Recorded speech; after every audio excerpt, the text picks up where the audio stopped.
안녕하세요. 브랜딩 책 쓰기를 코칭하는 브랜딩 마스터 고아라입니다. 반갑습니다. 자, 오늘도 어김없이 제 고아라 TV를 시청해주셔서 정말 감사합니다.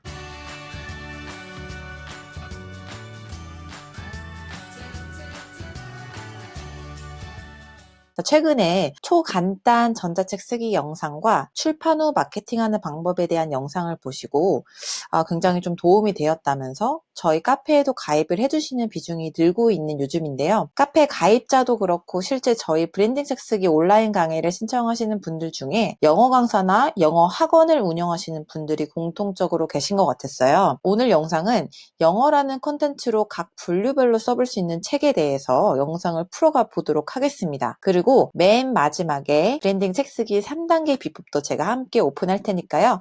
영상 집중해서 봐주시면 감사하겠습니다. 자, 영어는 우리에게 굉장히 친숙하면서도 낯설죠. 그리고 뭐니 해도 평생 뗄래야 뗄 수 없는 관계인 것 같아요. 그런데 만약에 여러분들이 책을 쓴다라고 가정을 한다면 영어에 관련해서 어떤 책을 쓸 수 있을까요? 이 영상을 보고 계시는 분들 중에는 정말 책을 출판해 본 분들도 있을 거고 출판까지는 아니지만 정리해둔 원고가 있는 분들도 계실 것 같아요. 그리고 아직 영어를 배우는 단계라서 책을 써보는 게 뭐 언감생심? 그림의 떡이라고 생각할 수도 있겠죠. 하지만 제가 지난번 영상에서도 말씀드렸듯이 디지털 큐레이션의 입장으로서 내가 알고 있는 범위, 배운 범위 안에서 정리해서 전달해주는 것만으로도 충분히 소책자 전자책을 쓸 수 있습니다. 그러면 이제 어떤 부류의 사람들이 이렇게 소책자 전자책을 써보면 좋을지, 그리고 어떤 책을 쓸 수 있는지 살펴볼게요. 우선 제가 겪은 바로는 이렇게 세 부류의 분들이 책을 쓸 수 있을 것 같아요. 물론 그 외적으로도 충분히 많겠지만요. 자, 첫째는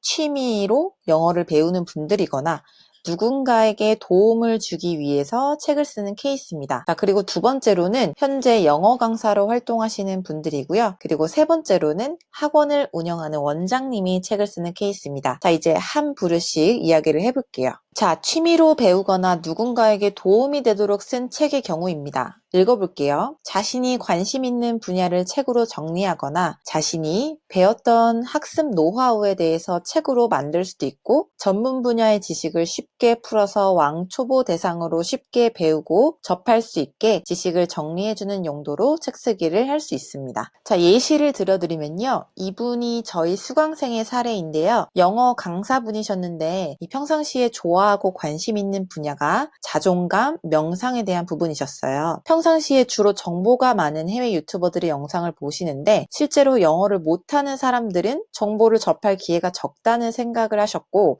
그들에게 이 정보들을 정리해서 들려주고 싶어 하셨었어요. 그래서 해외의 유명한 크리에이터들의 자존감에 대한 영상을 테마별로 정리를 해서 이렇게 전자책으로 출판을 했습니다. 이것은 취미이자 영어를 잘 못하시는 분들을 위해서 본인이 디지털 큐레이터가 되어서 책을 정리한 케이스예요. 이처럼 여러분도 충분히 자신의 관심사에 대해서 정리하는 책을 쓸 수 있습니다. 이번엔 두 번째 책을 내는 부류인데요. 영어 강사를 하시는 분들입니다. 이분들은 책을 읽는 대상이 주로 학원 수강생이 될 것 같아요. 보통은 학원에서 강사분들이 이 스프링이 달린 프린트물을 교재식으로 주로 사용을 하는데 소책자를 활용한다라고 한다면 학원 자체 교재를 제작을 하고 출판까지 할 수 있다는 장점이 있고요. 그리고 프린트물보다 교재 자체에도 훨씬 더 깔끔하고 고급스러운 이미지를 줄 수도 있습니다. 그리고 교재 외에도 학생들이 관심 가질 만한 독해 공부를 잘하는 방법이나 단어를 잘 외우는 방법에 대한 노하우를 정리해서 책으로 만드는 것도 정말 좋은 방법 중에 하나라는 것이죠.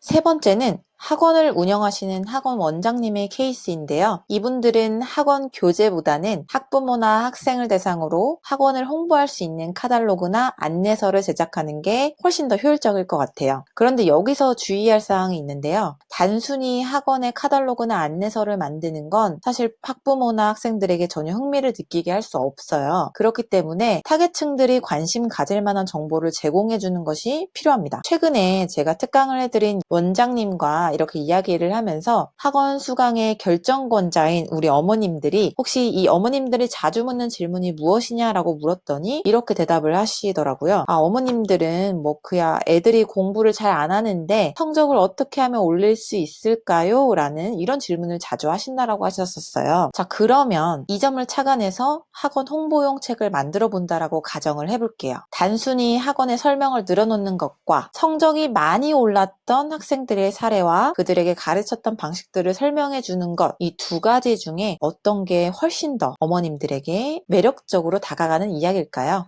자, 그야 당연히 여러분들 후자이겠죠. 그런 식으로 학원 홍보용 카탈로그를 만든다라고 하면 훨씬 더 매력적인 마케팅 방식이 될 거예요. 그 외에도 뭐 입시학원이라고 한다면 사람들이 충분히 궁금해할 만한 입시 준비를 잘하는 방법이라든지 혹은 뭐 단기간에 성적을 올리는 노하우라든지 이런 부분을 정리해서 나눠주는 것이 훨씬 더 브랜딩 책 쓰기에서는 좋은 책이라고 할 수 있습니다. 자, 이제 그럼 나는 어떤 책을 써야 하나 고민이 되실 텐데요. 저는 브랜딩 책 쓰기에서 이 점을 가장 강조합니다. 그것은 바로 이 목적 설정인데요. 필수라고 제가 적어놨죠. 자, 그 이유를 이야기하기 위해서 최근에 유튜버 엔자 퍼데리님이라는 분이 언급하셨던 도미노 이론, 도미노 효과에 대해서 제가 설명을 드려볼게요. 일단 이 이론은요, 게리 켈러와 제이 파파산이 쓴 원싱이라는 책에 보면은 도미노 이론이라는 이 개념이 나옵니다. 제가 이 부분을 잠깐 정리한 부분을 읽어드릴게요. 1983년 과학자이자 작가인 론 화이트헤드는 미국 물리학 저널을 통해서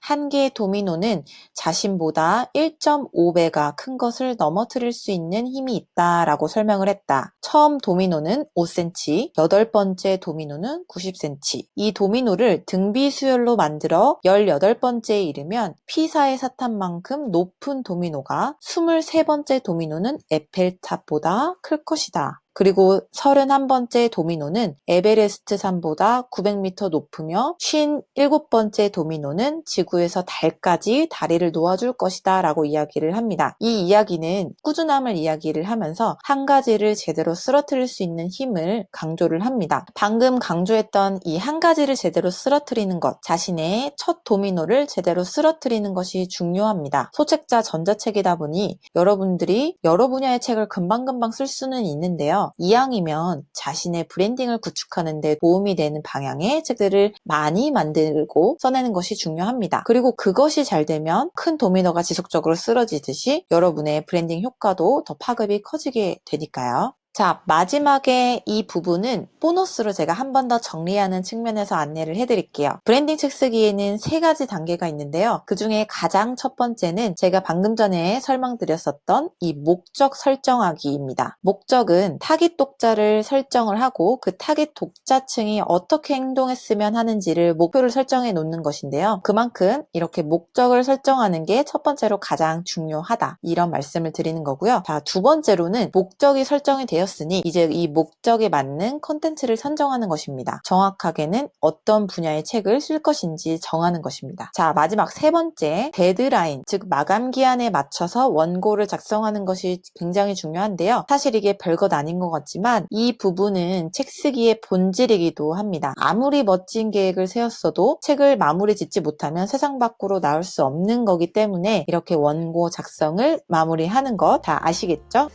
자, 오늘 강의는 여기까지입니다. 오늘은 여러분들께 마지막으로 이런 말씀을 좀 드려보고 싶어요. 제 강의가 어떠셨는지, 어떻게 받아들이셨는지 정말 궁금합니다. 그리고 여러분들께 더 좋은 강의를 들려드리고 싶은데요. 그래서 여러분들이 궁금하신 점이나 혹은 뭐 듣고 싶은 내용의 강의가 있다면 댓글로 남겨주시면 제가 더 좋은 강의를 준비해서 찾아뵐 수 있을 것 같아요. 함께 소통해 주실 거죠? 자, 이상 강의를 마치도록 하겠습니다. 구독과 좋아요 부탁드립니다. 감사합니다.